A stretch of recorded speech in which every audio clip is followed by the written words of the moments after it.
So we'll get us going. Hi, everybody. Thanks for joining us. Good afternoon. It's a really great opportunity, I hope, for you to step out of your to-do list, and for me as well, to sort of step out of everything, our day-to-day tasks and activities, and lift our heads up and think about what are some of the newer skills managers need to lead in an increasingly virtual environment, and what's the best way to develop them. I'm Natalie Benjamin, and I'll be co-hosting the session with Tom, who I'll hand over to in a moment. I'm in my house, as is he. In fact, we haven't seen one another face-to-face since February. Coming up 9 months now.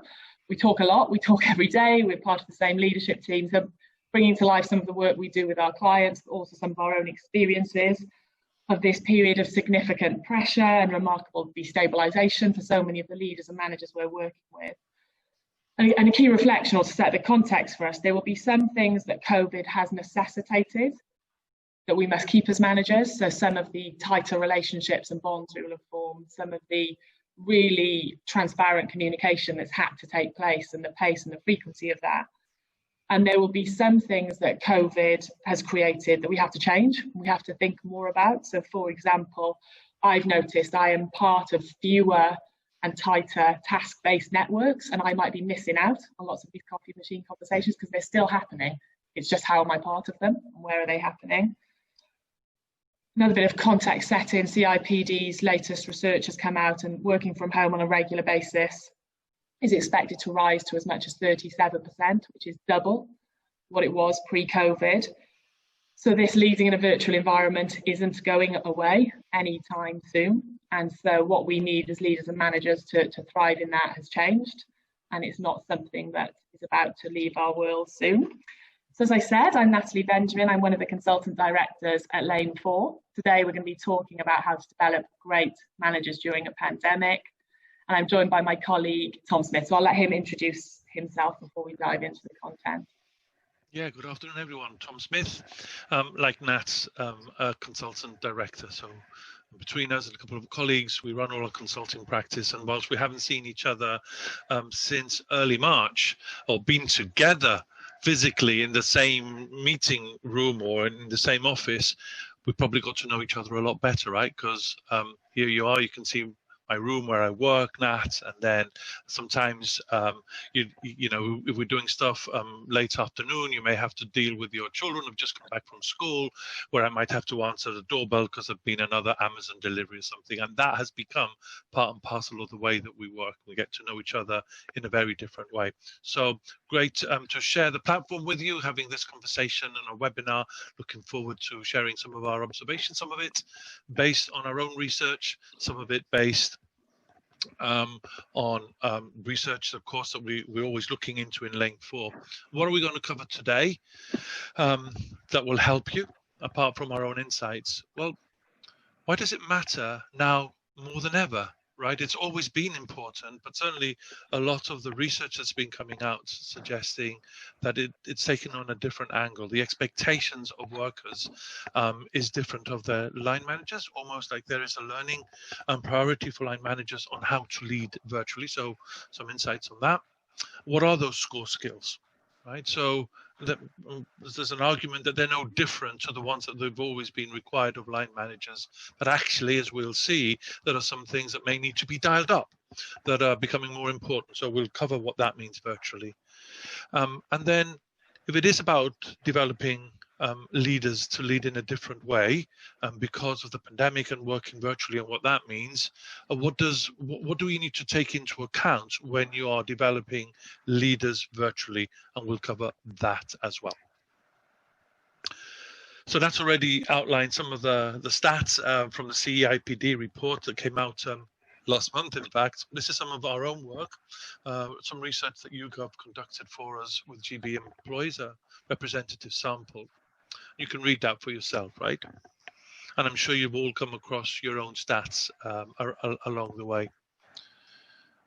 So what strikes me about both of the statistics, the 86% of the employees feel that their manager trusting them had a positive impact on their performance, and the 42% that you'll see in the other box, is the word trust in both of them. I just want you to reflect very quickly around the impact of now having to work virtually when it's almost like double from 18 to 37%, as Nat said, that what people are worried about, our employees and managers, is how do we build trust?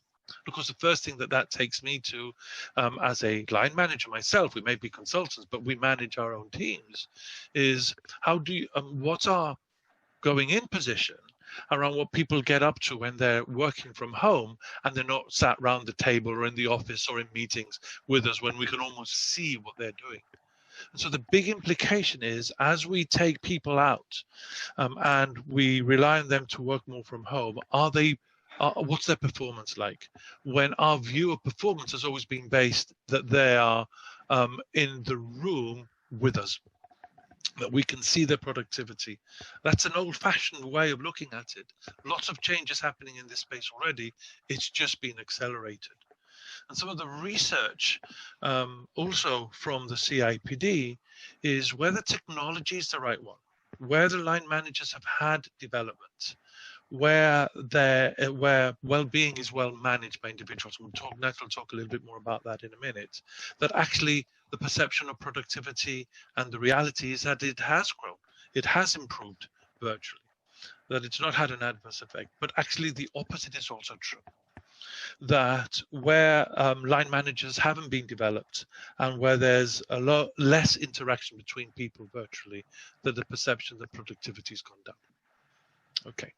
So what are we going to cover today?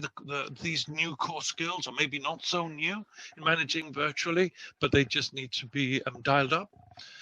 That's going to talk about emotional intelligence and why that focus is now increasingly important.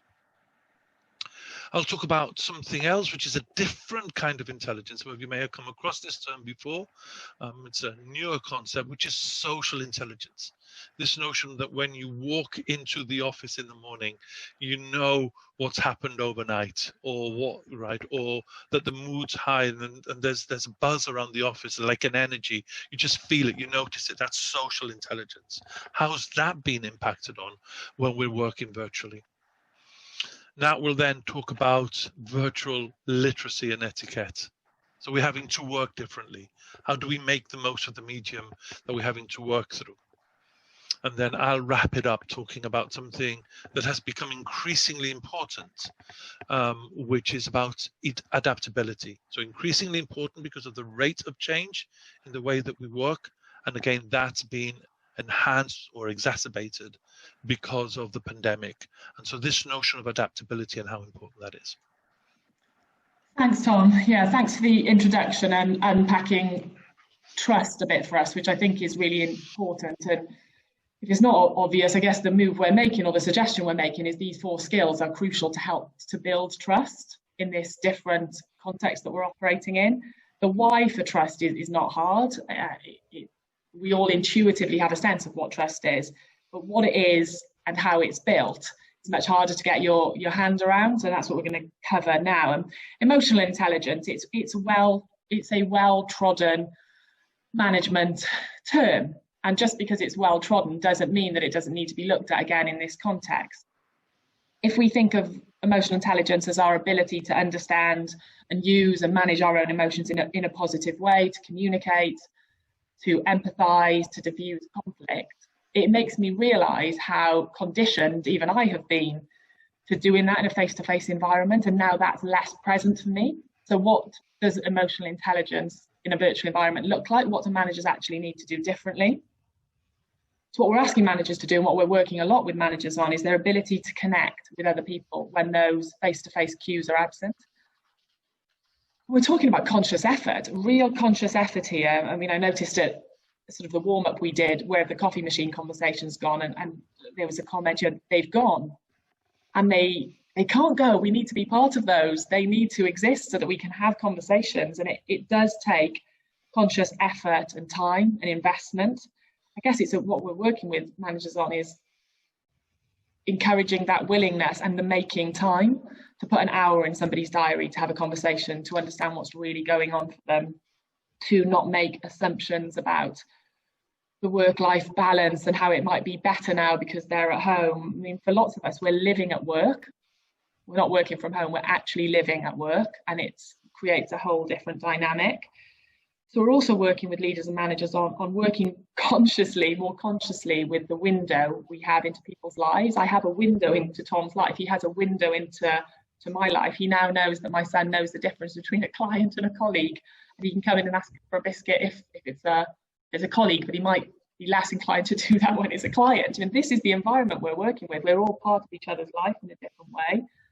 And managers being comfortable working with that. We've only got half an hour, so we can only run through these at sort of a pace, but not to be rushed over or not to be underestimated is the ability we're working with managers on to have a much better quality of conversation about mental health. We know that a recent survey, 45% of people are saying their mental health has been affected over the last 8 or 9 months. We also know, sadly, that 1 in 5 people think they can't talk to their manager about it or don't know how to have a conversation with their managers. And are managers equipped? Do we feel equipped as managers and leaders to demonstrate vulnerability when it comes to mental health? We've got mental health too. Are we comfortable talking about that? Do we really role model the right behaviours? Have we got this culture of connection and flexibility? Some of the things that need to be true, we're not trained necessarily in our previous management training, and it's becoming so important. It can't be a nice to have or an add-on. Much better quality of conversation around mental health. It is crucial for emotional intelligence in a virtual environment. Okay. Yeah, thanks, Nat. So like I said, something about social intelligence, this different way of looking about the impact that we have, like understanding what the mood in the camp is all about. Because of course, the values of the organization don't change wherever you might be working, or the what we call the articulated culture, what people talk about, the way we do things around here doesn't change that much, because that's been laid out in your organization for a long time.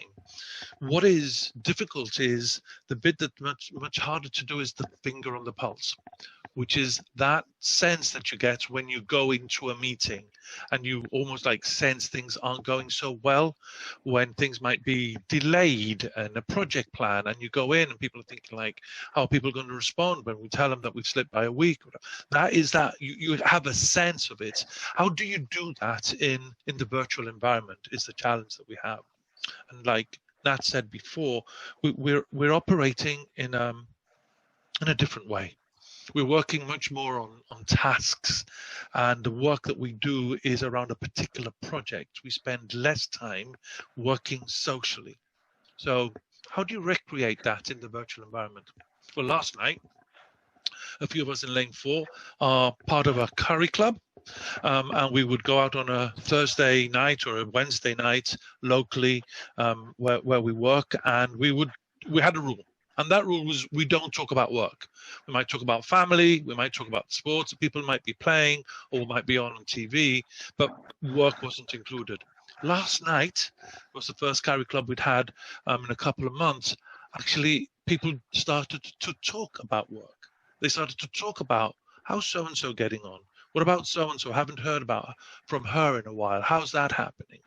And I think that if it's not existing naturally, we have to create opportunities like that. So what was a rule, let's not talk about work, now became something that was important that we did, because we're tapping into that social bit that we can't access in the virtual space.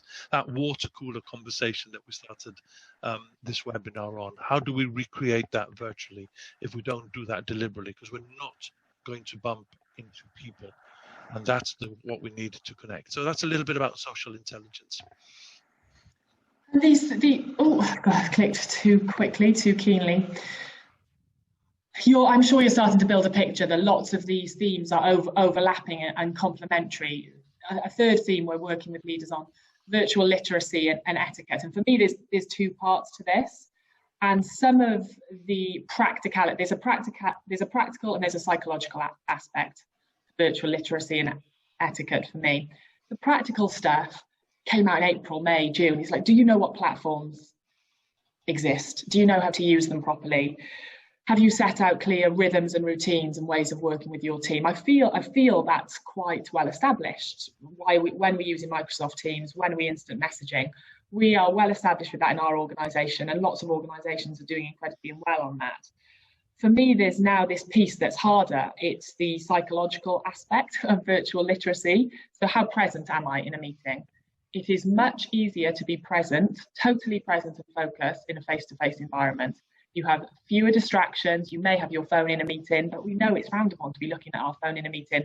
I can hide if I'm looking at my phone in a virtual environment, or can I? So people tune into this. People know if you are not present and connected to the conversation you're having in a one-to-one or in a team meeting. So how do you be truly present? Maximising the tech, minimising the distractions. For me, another psychological aspect is how do you regulate yourself and lead positive regulation for others? How do you delineate between when you're at work and when my commute used to be half an hour. It is now half a metre. It is a half a metre commute into another world that exists outside of that door. I can see that door now, and there is a whole other world outside there. How do you regulate that for yourself and for others? I'll move us on. So much to get through, and we want to talk about how we've adapted some of our programs as well. Okay, great, thanks, Nata. Again, another feature that's become increasingly important is how adaptable we are. At the rate of change that we're going through things, adaptability is becoming increasingly important. And the things that we think about when we think about adaptability, some of the stuff that Nat mentioned around the impact on well-being, the way that we're working, we know again from other research, this is global research, that as many as 3 times as many more knowledge workers in a global survey think that resilience is of utmost importance for employees and for line managers in particular. That's 3 times more than pre-pandemic levels. So yeah, we almost like this expectation that we need to toughen ourselves up to deal with the issues that we're wrestling with, and the impact that Nat said is on well-being. So for us, when we think about adaptability, it is something about how resilient people are, but it's also about what their learning mindset is. How tolerant are they with ambiguity? If people are uncomfortable with working with shades of grey, that now there's more expected of them. What's the role of the line manager in providing clarity for people when you can't just ask somebody in passing, I'm not sure about this, or what do you think about that? Because now you don't have that opportunity, and that level of ambiguity might get in the way of people. What can you do as line managers to do that? So that learning agility, that curiousness around things becomes increasingly important. And what we highlighted already is this ability to multitask. So now we're having to go in that half a metre that Nat has in her commute is about 2 different meetings. It might be a one-to-one conversation with a direct report. It could be a scoping meeting with a client. It could be a management meeting with me. And we're having to switch all the time with little gap. Before, I may have had a 10-minute walk to get a coffee, have a chat, see how somebody is, get back to the meeting. I had time to change modes. Now, the load on me is I've got to switch very quickly from one meeting to the other. I actually appreciate it. Sorry, Nat. I actually appreciate it when somebody is late by 2 minutes in a meeting, in a virtual meeting. Think about it. 2 minutes late in a virtual meeting, because Nat and I can say, so how are things then? It gives me time just to think about differently because of the pressure of multitasking. And adaptability, therefore, if it was increasingly important 9 months ago, is becoming even more important now. Thanks. Sorry, I was super keen. As you can probably tell, I'm controlling the slides, so I got a bit excited. So what we've covered, it's such a rich topic. There's so much to cover. We've covered some of the new or enhanced or augmented skills that managers need. Now we're sort of almost switching topic into, well, how do you develop them? How do you develop those skills in this context?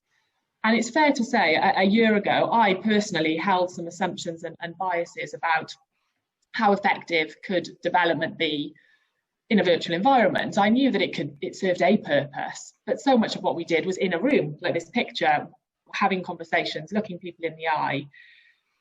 And I think a year ago, my perspective was far too binary, is what I've realised. You know, one's better than the other. And what we've certainly realised is it's nowhere near that simplistic, and that the blend of face-to-face and virtual learning won't go away, because they're not just because of the context we're operating in, but actually because of some of the huge benefits of that blend.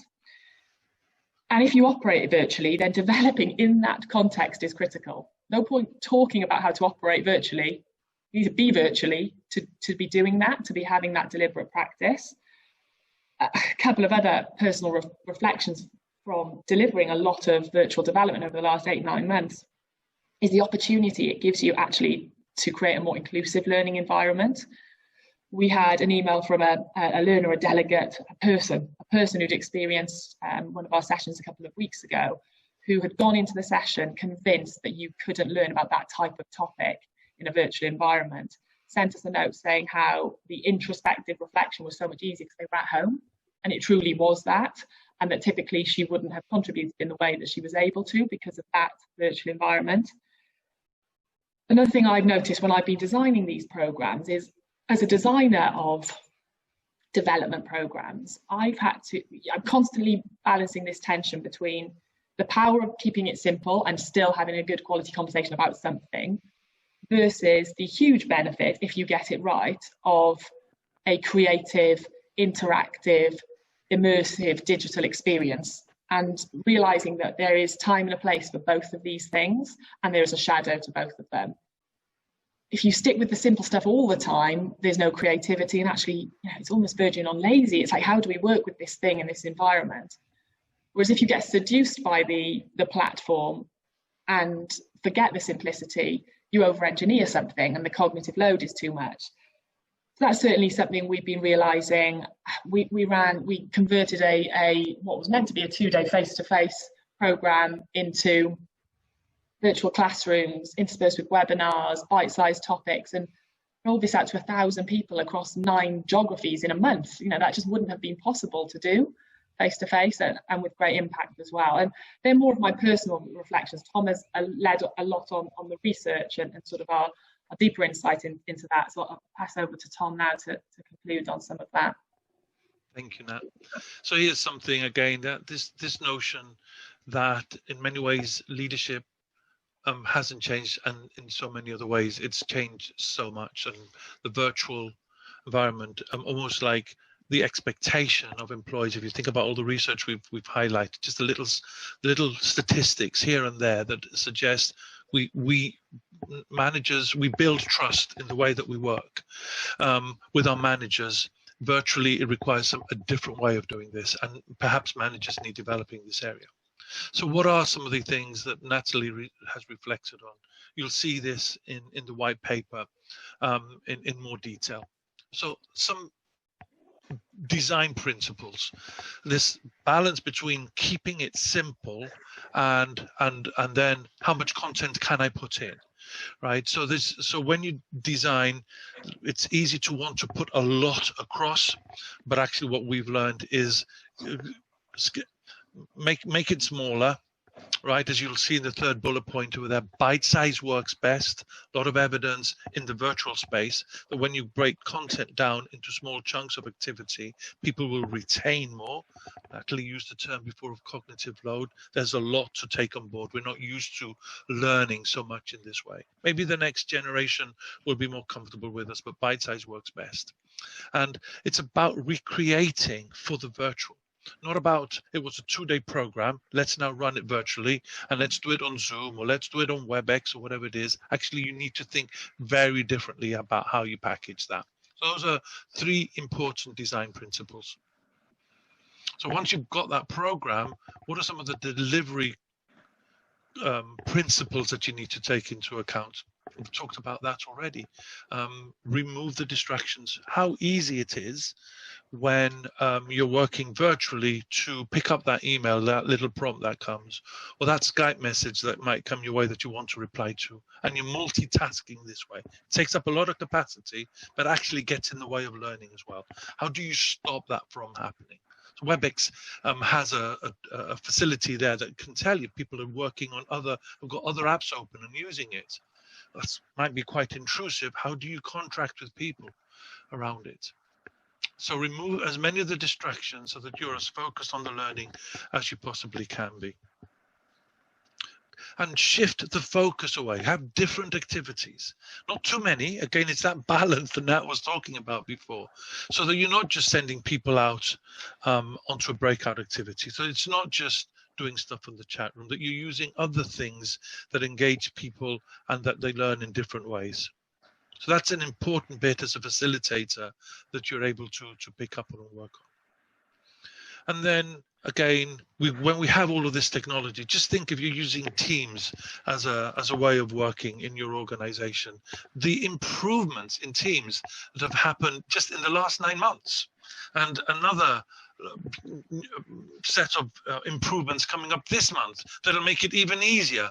And so how easy it is to be seduced by all of these activities that you can do, and the whiteboard and the poll, and let's add a Mentimeter over here, or let's start putting emojis over there, and all of a sudden the technology takes over from actually what people want to relate is to you as a leader. And a development program for leaders needs to take that into account. So those are some of the things that you can go into more detail in the white paper itself. Now. Yeah, thanks, Tom. And just noticing some interaction here. So Peter has shared, and those of you who are looking at the chat box will see virtual activity actually drives greater innovation. Agree. You're thinking so much harder about these things, and bite-size means less content. So there's the opportunity to move content to digital or virtual and focus live learning on the practice. Absolutely agree, and so many of our programs now are starting to recognise that and ask what has to happen live and what can happen in a different way, whether that's on demand or virtual. And we're still noticing, of course, because of COVID, some restrictions on any facilitated live learning. So working with best practice as well as the constraints, but yeah, wholeheartedly agree with that and the innovation it brings. Please feed through questions, because if we don't have time, just doing a quick time check, just got a couple of minutes left, then we will of course endeavour to answer the questions after and send around future reading and responses. I guess some key reflections to close for you as managers, or for you as people who facilitate the learning of other managers. How deliberately are you building and maintaining connections? And it has to be deliberate. You know, we ran a virtual brainstorm last week thinking about some of this content and what we're noticing, and I saw the contribution of one of my colleagues, and I thought, I haven't spoken to that person properly for 4 or 5 months. Somebody who we used to have sort of a line manager management relationship. We used to talk every week, and so we've since had an hour conversation with no agenda, just a conversation to find out what's going on in each other's world. That's what we shared at the beginning. If those coffee machine conversations have gone, what do we need to do to recreate them in a virtual environment? And it relates to being deliberate. An interesting one for me to even think about here: how would my team describe how present I am in meetings? I'd like to think they'd give me a 7 or 8 out of 10, but I'm not convinced. I'm so often trying to multitask, trying to read things, trying to do things at different times. So I should ask that, because we know that presence relates to emotional intelligence, relates to trust, and all of these things bring us back to what we noticed at the beginning in terms of people lacking motivation and feeling mistrust. And then for us as leaders and managers, as well as people who run leadership programs, what do we need to unlearn, both about the way we've been able to manage in the past and the way we've been able to run learning programs in the past? There's some stuff to unlearn. I've certainly unlearned some stuff over the last 9 or 10 months about what's possible. Thank you everybody. I can see some going back and forth. Thank you for your contributions. I think we might have time for one question if anybody wants to switch on their microphone and have a chat, and or feel free to put it in the chat box. It also remaining, either works for us. A couple of thank yous coming through, and thanks for taking the time. It is a rich topic. Half an hour cannot do it justice. So we hope you stay in touch with us and have these conversations with us. Peter and I have been exchanging just on his question, really got me thinking about it, about how can you maximize the opportunity that you have. And so this notion of blended learning is important. But so thanks for asking that. Good. Thank you.